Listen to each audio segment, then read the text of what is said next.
Shqipëria U17 po tërheqin vëmendje të madhe nga të gjitha grup moshat e kuqezinjve. Në këtë skuadër ndodhen disa talente, të cilët mund të quhen shumë me premis për të ardhmen dhe që pritet të jenë pjesë e kombëtare sa në të ardhmen.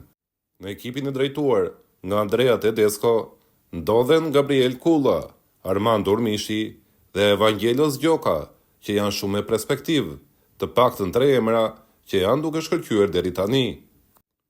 Sot ishin protagonist Evangelos Gjoka dhe Gabriel Kulla në fitoren 4-1 të Shqipërisë U17 kundër Azerbajxhanit. Kjo ishte ndeshja e parë për raundin e dytë të kualifikuesve të kampionatit evropian, në një ndeshje e cila u zhvillua në Elbasan Arena. Lojtari i PAOK, me sfoshori Gjoka, realizoi 3 gola në këtë ndeshje. Gjoka shënoi golin e parë në minutën e 7, pas një krosimi perfekt që erdhi nga ana e djathtë e sulmit ton.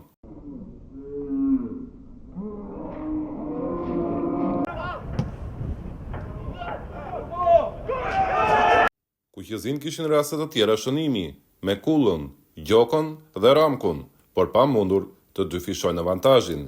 Me nisën e pjesës së dytë, Azerbajxhani riktheu baraspeshën, por vetëm përkohësisht.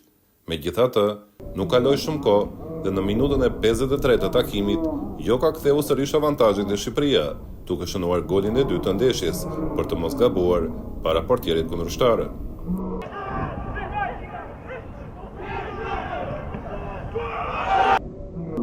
Sfoshori ishte thjesht në ditën e tij më të mirë dhe vazhdoi me paraqitjen e shkëlqyer, duke shënuar edhe golin e tretë personal në minutën e 64 për të mbyllur historinë e Azerbajxhanit.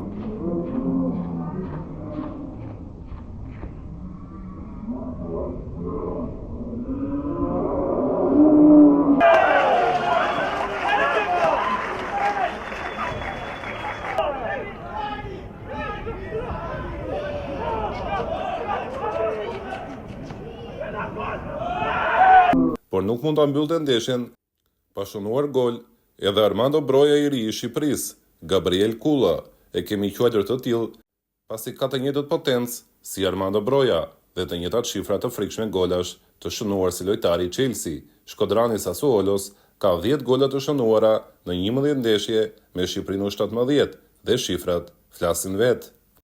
Ai ka cilësinë për të shpikur golin nga hiçi dhe tallet lehtësisht me gjithë mbrojtje kundërshtare të moshës së tij, duke treguar qartësisht si i përket një tjetër niveli nga bashkëmoshatarët. Mjafton të kujtojmë se Gabriel Kulla realizoi edhe 2 super gola ndaj Polonisë.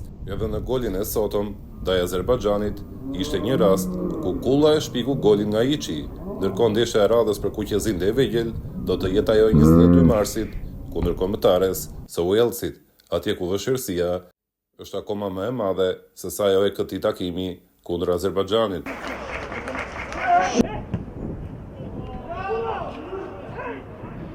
Pas.